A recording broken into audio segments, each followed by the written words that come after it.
billahi minash shaitanir rajeem. Bismillahir Rahmanir Raheem. Ati'ullah ati'ur Rasul ulul amri minkum. And always a reminder for myself, and abdukal ajiz da'if miskeen zalim jahal. But for the grace of Allah that we're still in existence, alhamdulillah. InshaAllah, what do we have from our SMC families online inshaAllah?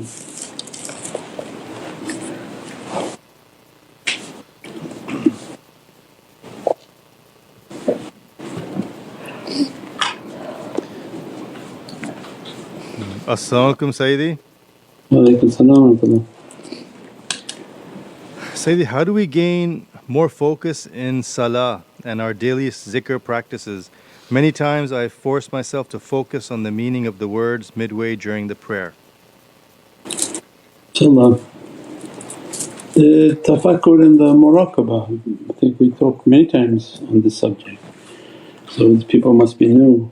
You have to get the meditation book and do the practices of tafakkur and contemplation. As much as you do your worshipness with you find it to be worthless, and as much as you lose you find it to have value. So the worth of an individual in spirituality is based on what? How much light of Sayyidina Muhammad you are able to carry. What makes something to be worth less is how much of the light of themselves they carry. So it's a very easy formula.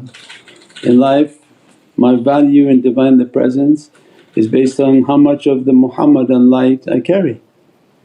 This is what gives honour to our creation. Allah gave us all a reality from Muhammadun Rasulullah. As soon as we parachuted into this dunya, what happened? You no longer were from an ocean but you're now identified as a drop.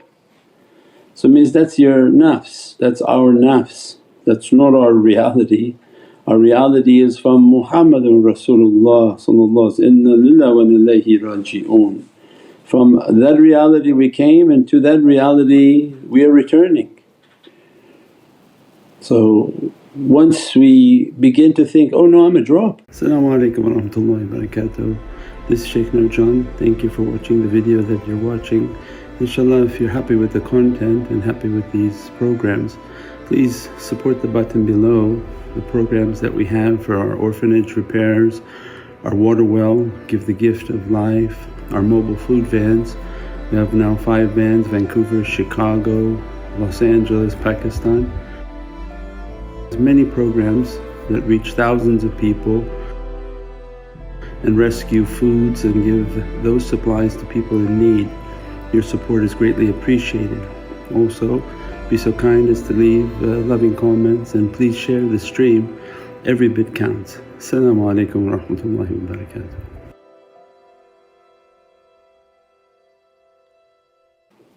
I give a name to the drop is worthless. In Allah's eyes it's completely worthless. So our value is based on how much of our reality we are now bringing back. The ultimate reality is Muhammadun Rasulullah, because that's the origin. So this is what gives us honour, this is what gives us nobility, this is what gives us blessing, this is what gives us fayaz and emanations and whatever Divinely grace we want to call this and whatever word we want to call it. The honour of us is in the Muhammadan light. So this is a simple understanding. If I pray with my egoistic light, has no value. Of course it's filled with waswas, it's filled with shaitans, it's filled with every egoistic reality. That's why we said that as soon as you come to tariqah you have to get the meditation book. Otherwise the questions will always be just beginning from beginning. So it has to be based on getting the tafakkur book, the timeless reality book, understanding the concept that I don't want to be worthless, I want to return back to my value. And your value is based on a timeless reality, back into the prophetic light, back into the Divinely lights, and not the egoistic light of the self that we've identified upon this earth. If you pray with that light, no value. You do zikr with that light, no value. You work with that light, no value. So how do you rid yourself of yourself and bring in the light of Prophet is the way of tafakkur and contemplation. This is why is the greatest battle, the jihad al-akbar. The jihad is against the self. How to get rid of myself, my ego, my shaitan, and bring in the light of Muhammadun Rasulullah is in the physical life of Prophet was jihad. Why? To deliver that light to humanity. And humanity was, no, no, no, no, and they were fight and come in. Now we have that same jihad against ourselves, is that the light of Prophet has to fight us and to enter into our heart and return the soul back to its origin. Qalb al-mu'min Baytullah. So the mu'min has to return to the house of Allah. The only mu'min, the only believer, the only reality is Muhammadun Rasulullah. So now Prophet jihad al-akbar is actually the Muhammadan haqqaiq is now going to begin to fight within me to establish God's throne upon my heart and to rid myself of myself and all the demons that I have brought with me, inshaAllah.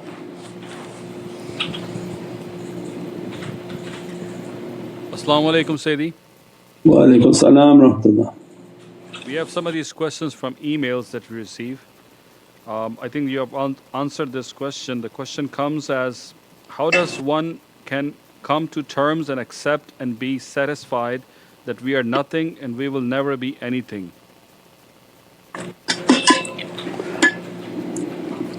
How does one come to terms with it? I think a lot of people are philosophy majors.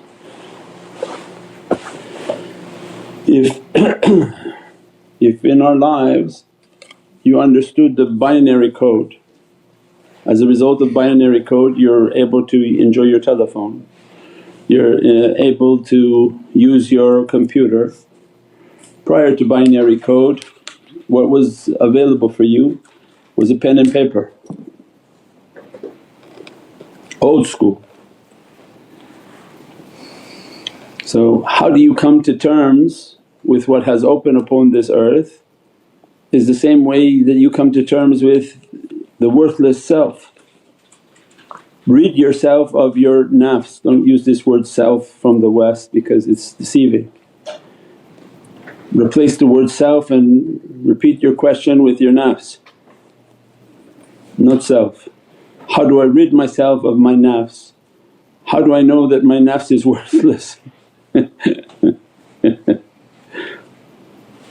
Because you just said so, the nafs is known to be worthless. Why would you want to pray with your nafs? Why would you want to give credit to your nafs? Why are you trying to crown the nafs? Nafs is a demon from Jahannam. You don't want him involved in anything. So this is your spiritual binary code. You can't reach to the Divinely gifts that God has given to you if you're going to deal with your demon and empower your demon and listen to your demon. And if you do, then you end up like the people whom are influencers of the demons. They're the ultimate nafsani people, and see how horrific they are. At one time in their lives when their parents brought them into this world, they're beautiful clean children. Look what shaitan has done to them, modified and marked them, and horrific lives they have put upon them. Because this is what is nafsani. We don't use self, the word self, I don't know, it's been overly glorified. Exchange the word self and put nafs, and it's very clear. Why would you want to pray with your nafs? Why would you want to live with your nafs? Why would you want to glorify your nafs?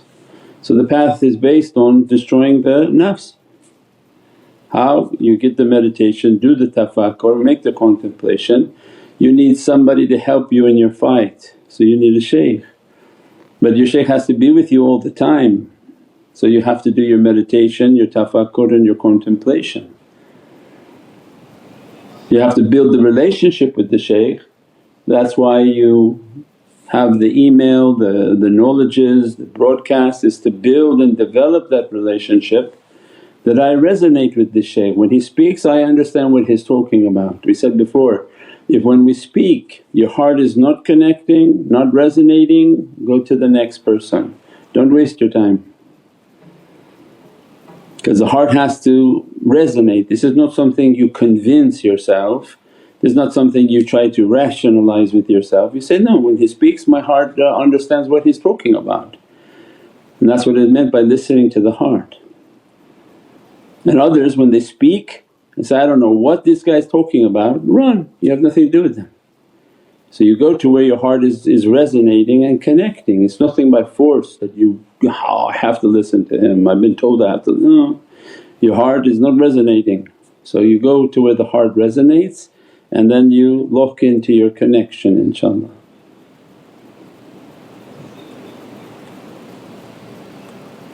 As-salamu alaykum Sayyidi. Wa alaykum salam wa rahmatullah. How can we fast with a sense of hearing when we are among people or our family members who are shouting and screaming? How can you fast when your family is shouting and screaming? With a sense of hearing. Huh? I don't know, is this a subcontinent people's questions or what? They're always complaining about family and relatives and violence and jadoo, and I don't know what the family condition is that people are yelling and shouting and screaming. That's going to affect the fasting and the character of people. And again that's why it's how people are brought up, and the tarbiyah of people is important. If they've been under the tarbiyah and discipline and of violence and anger and screaming and yelling and shouting, then they're just going to continue that same system in their homes here and for their children. So that's why the tariqah comes as a blessing on breaking a system that's not correct. Strong Ahlul Sunnah country, but if in the last 50 years they left mannerisms and adab and akhlaq, because they left the tariqas, they kept the Ahlul Sunnah, but the Ahlul Sunnah without the tariqas becomes empty because it's based on manners. So the shaykhs teach the manners, be good, be calm, be patient. Then the student learns to be good, be calm, be patient, and in the homes to be good, be calm, be patient. And that yelling, screaming and these types of characters are not tolerated. But that's what happens when people lose the tariqah, then everything just becomes like a jungle. So inshaAllah people to come back to tariqah, and there's not too much time left. And that's why we see so much punishment upon this earth, and this is the punishments of the last days in which Allah punish the people whom have bad character. And that's why we see the difficulties opening upon this earth.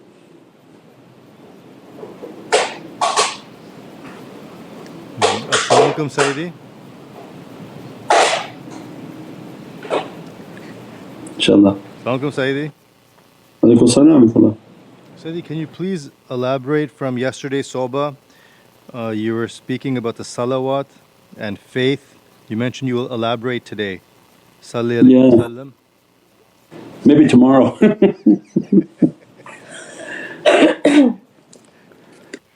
We're waiting for the fires to come, but inshaAllah. As-salamu alaykum Sayyidi. Wa alaykum salam wa rahmatullah. Sayyidi, I'm a university student.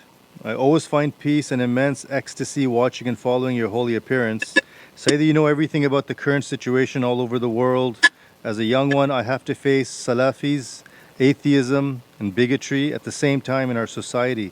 Sometimes I become so downhearted facing all these difficulties, but I am always trying to uphold the love and light of awliya and Holy Prophet ﷺ within myself. Sayyidi, I am eagerly following you and Naqshbandi Tariqah. Please make dua for us. Wa alaikum salam, inshaAllah. Allah bless you, just you. This is the challenge and this is the fight, to keep on your path and not look left and right.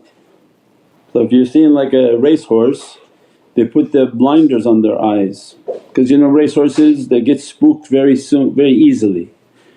If when they're running fast and they see like a rabbit or another creature, many times they get spooked, they run, they'll fall and get hurt. So they put things on the right and on the left of their eyes so they can only see forward. In our lives we should have that same character. Don't look to what people are saying bad, don't look to the confusion, don't look to when something is a fitna. It's the curiosity that killed the cat. You know what that means? Is that when you're too curious you're going to get killed spiritually and then maybe eventually physically, God forbid. Because you put your nose and finger into things that are of no value to you, one of those is going to bite your nose or pull your finger and pull you into it, and that's what shaitan is hoping. So when we see and hear bad things, I just want to see what this guy has to say, shaitan is playing with you. Because as soon as you're hearing, somebody's now pulling your finger and bringing you in. If you're too nosy, what happens? They're like a crocodile, he bites your nose and now he's got your face and he'll pull you in. So this is the concept of just being too nosy about everything. Keep out of things that are not your business. When somebody's talking incorrectly, immediately go to the next, don't sit to listen to what they have to say. When people are arguing and the madhab is not correct and we know them not to be correct, immediately scroll, say, no, I just want to hear what he has to say, already shaitan grabbed you. So they say, when do you know that shaitan has got you, what will you do? Many times describe, oh yes I will say, I would just say, A'udhu Billah, say all these things. So the minute you gave him attention, he already grabbed you, you're already in his game, now he's just sort of playing with you like a cat plays with the mouse. So this becomes the great challenge through social media. When people are talking, we know who they are, we don't want to hear what they have to say, what they have to reply, what the daleel is going to be. Immediately get out of it, just quickly scroll out of it. That way you preserve your heart, and those whom are guarding over you watch and see that you are trying to preserve your heart. Remember, you have watchers. Nothing you do is just you doing what you want to do. There are those whom are watching you, grading you. And if the grade is not correct, never will you advance, or never do we advance. Advancement is what we do when we think we're alone. Because Iman is that we are never alone, you are never alone. If you think that you're alone, you have no faith. If you know that you're not alone, you must have very strong faith. There must be many eyes right next to your eyes looking at everything you do. So that becomes our test in life. This is why the grade of sincerity is not an easy grade. Because you have to do it yourself, you have to flip away from that, you have to not listen to that, you have to sort of purify. Why? Because the heart is a treasure, and every time you look and hear at something incorrect you've allowed shaitan to come and pick at your treasure. And he just needs to pick a little bit, a little bit, a little bit before you know that a big block of your treasure has been eaten by him, and that treasure is faith. But when it's preserved and the heart listens to no one, doesn't look to none of this garbage, knows them as shaitans and garbages, don't care for them, then you're preserving the treasure Allah has given. That becomes the struggle in life, nobody's going to preserve it other than yourself. So they give this treasure to you to see how are we going to preserve the treasure. If we preserve it, they can give more of that treasure. If they see that you completely wasted it with all of the inappropriate actions and lookings and listenings and all of these things, never will the treasure be given. And whatever was deposited will be quickly emptied, and they find themselves to be like empty, nothing. So this is not a station that we wish to be entertaining, we're asking to reach to the stations of ulum and knowledges. That's why we ask the students, serve, go out and serve. As a result of that service, Allah inshaAllah send these treasures to your heart, but you're responsible to safeguard them. Don't listen, don't hear, don't things that you know they're not going to be correct, you know they're not going to be based on your shaykh's teachings. And the worst are the ones who listen to things against their shaykh. Do you think this would be the way of the companions? Could you imagine Sayyidina Abu Bakr Siddiq going to places where the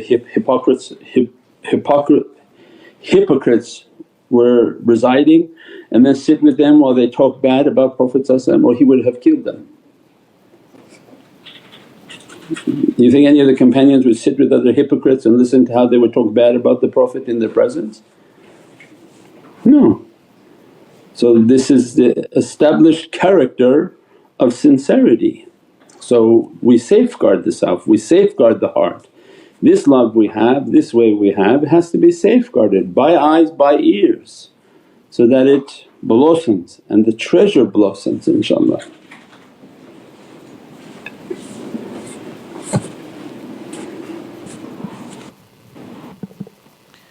As-salamu alaykum Sayyidi. Wa alaykum salam wa rahmatullah. Sayyidi, in the Qur'an we see many verses about Bani Israel. What is the hikmah behind that? That there's many verses of Bani Israel. Yeah. The hikmah is that these are verses of how to be a favoured nation, and the responsibility of Allah loving a servant is not a something that you boast about, but it's a responsibility. That the same for being Ahlul Bayt, same for having a relationship or a familiar relationship with holy people. These are not things that we boast about that, oh this is my lineage, this is who I'm related to, this is that Allah loves me, but these are responsibilities. And these responsibilities are to safeguard Allah's creation and humanity. So these are the examples Allah gave to reach towards the safeguarding of humanity and the danger of falling short of Allah's expectations.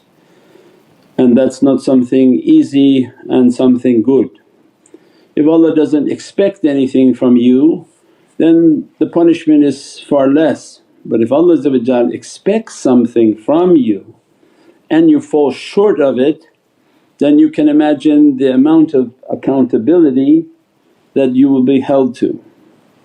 So it is a warning for humanity that a nation that is expected to safeguard humanity, safeguard Allah's rights, and if you don't then you have a job. So these are immense haqqaiqs, and the Prophets of Allah they are eternal. So the message isn't just for a tribe a long time ago. Sayyidina Musa has every reality for our heart.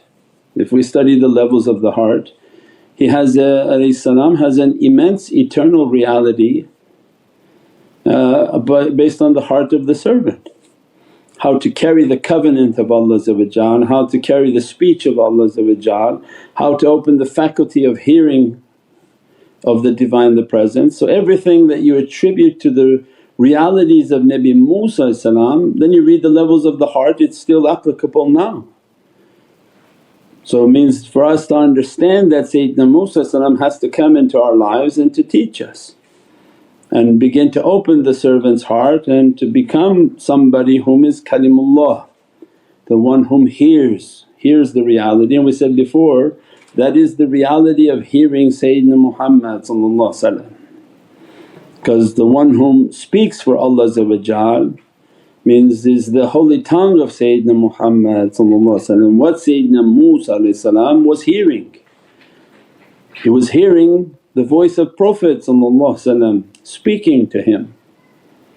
So our life is to achieve that reality, and Sayyidina Musa comes and begins to teach us all of the realities of faith. Sayyidina Isa teach us, Sayyidina Adam teach us, Sayyidina Nuh teach us, Sayyidina Ibrahim teach us. So they have an eternal message, inshaAllah.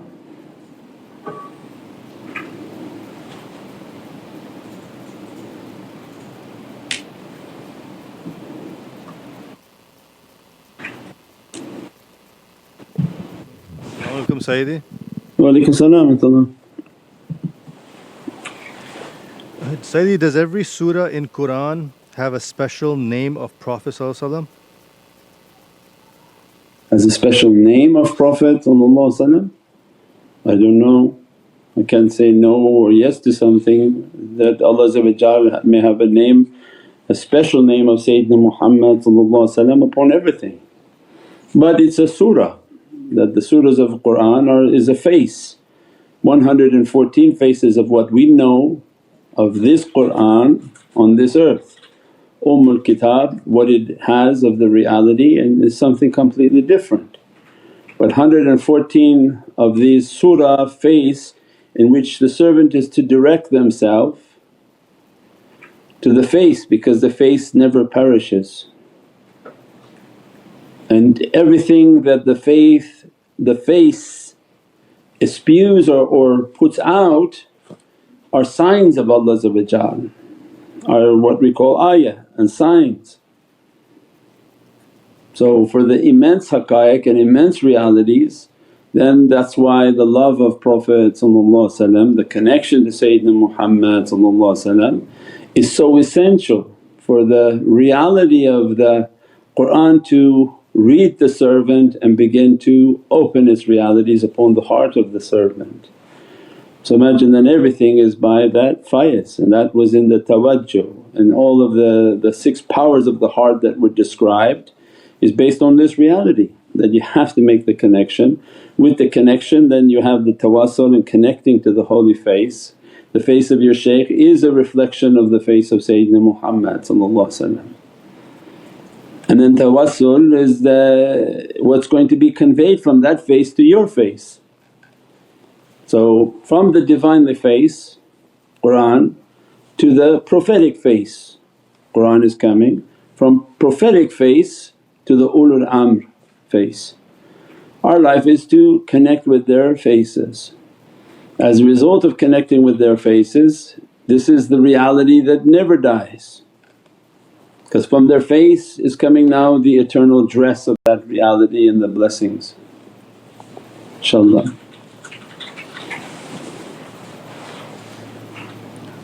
As-salamu alaykum Sayyidi. Wa alaikum salam wa rahmatullah. We've been trying to pray in the way of being a nuqt in the pocket of our shaykh, but physically felt like we were dying and panicked. Is the physical feeling part of this? I would imagine. Why would you panic? If you feel like you're dying, then let yourself to die. But you're not going to die. You think if Allah wants you, you're going to stop it?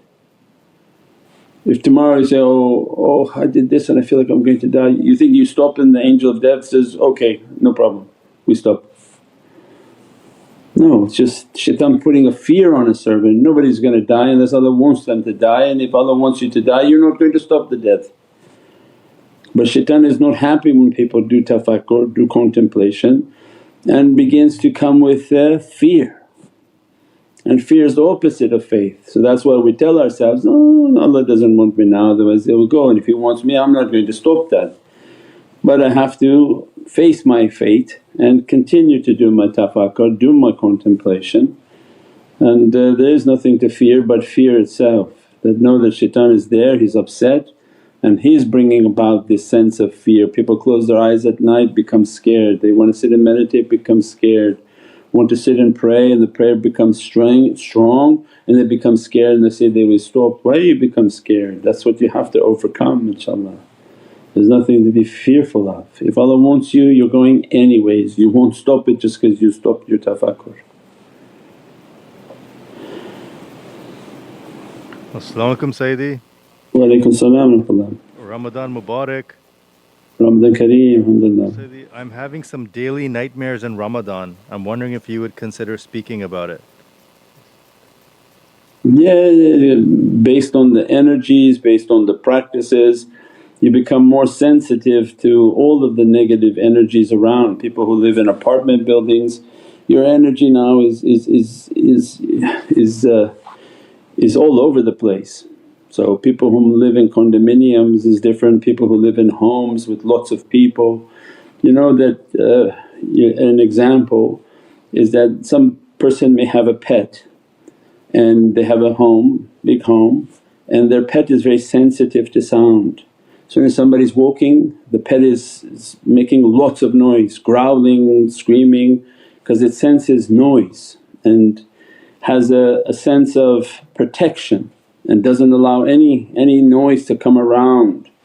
But for one reality it's very symbolic because the pet senses that there shouldn't be anybody coming close by. But that same pet, if you take and put them into an apartment with somebody, the pet will go crazy because it wasn't born in that condition and doesn't understand what's happening now. Because now in that unit or in that apartment there's noises coming from above, from the right, from the left, from in front, from behind, continuously around the clock people are moving.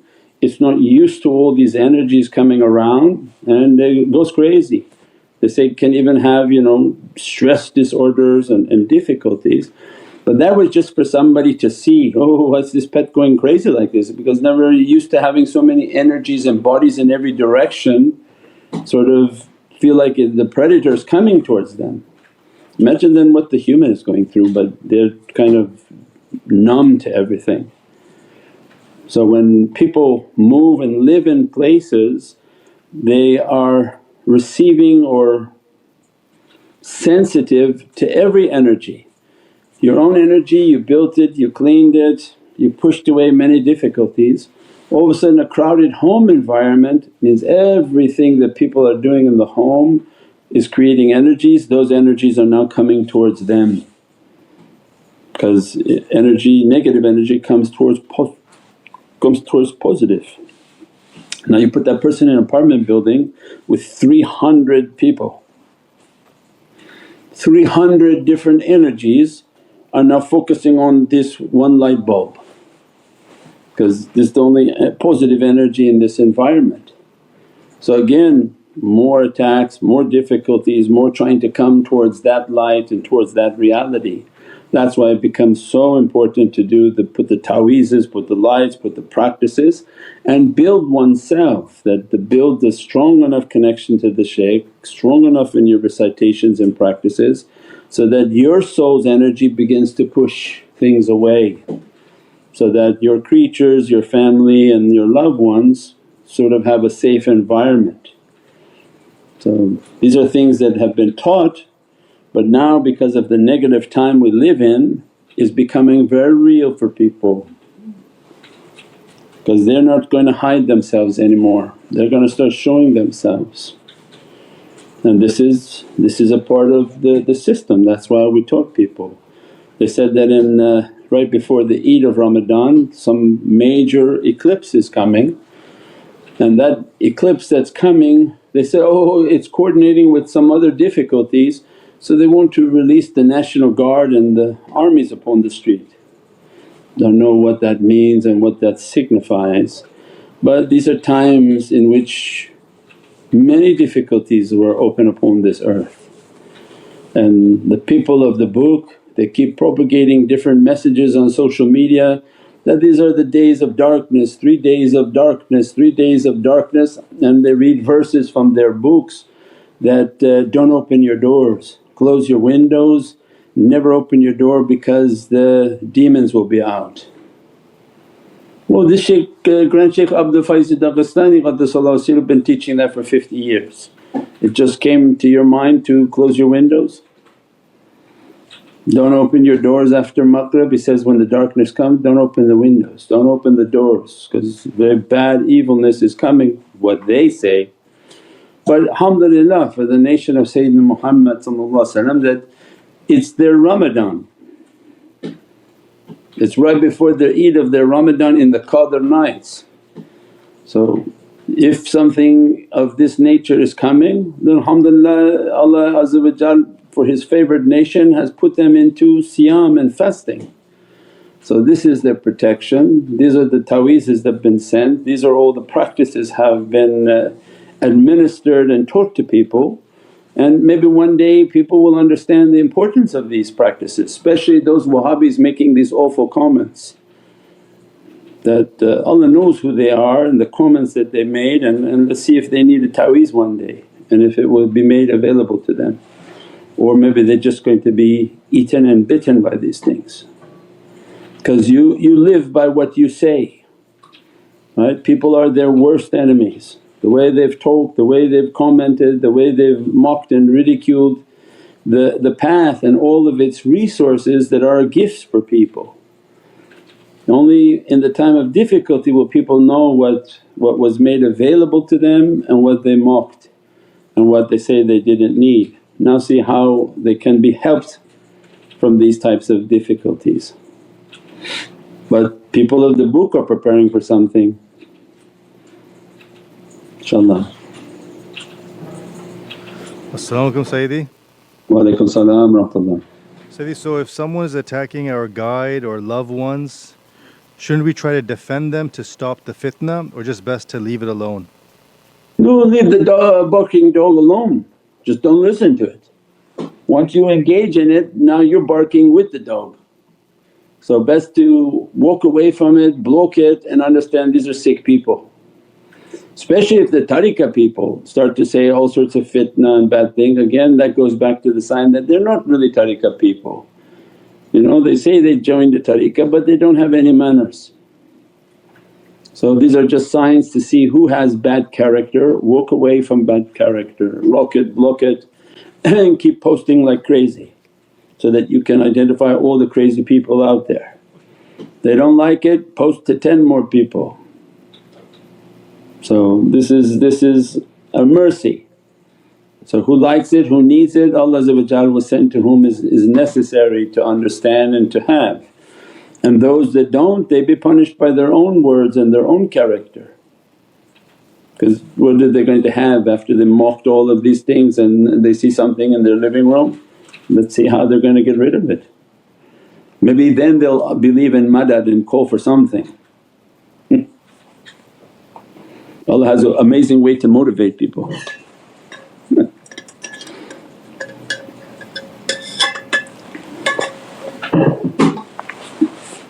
As-salamu alaykum wa rahmatullahi wa barakatuhu Sayyidi. Wa alaykum salam wa rahmatullahi wa barakatuh.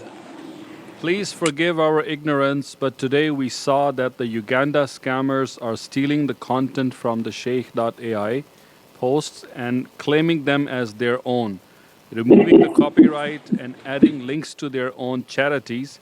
This brings us immense sadness. What should we do? Please forgive us. Just send us the links so that our people can go after them on the internet and through Facebook and whatever we can to show that they're fake and they're not appropriate, inshaAllah. Subhana rabbika rabbil izzati amma yasifoon wa salaamun al mursaleen walhamdulillahi rabbil alameen. Bi hurmati Muhammad al-Mustafa bi siri Surat al-Fatiha. As-salamu alaykum wa rahmatullahi wa barakatuh. This is Shaykh Nurjan. Thank you for watching the video that you're watching. InshaAllah, if you're happy with the content and happy with these programs, please support the button below, the programs that we have for our orphanage repairs, our water well, Give the Gift of Life, our mobile food vans. We have now 5 vans: Vancouver, Chicago, Los Angeles, Pakistan. There's many programs that reach thousands of people and rescue foods and give those supplies to people in need. Your support is greatly appreciated. Also, be so kind as to leave loving comments and please share the stream. Every bit counts. As-salamu alaykum wa rahmatullahi wa barakatuh.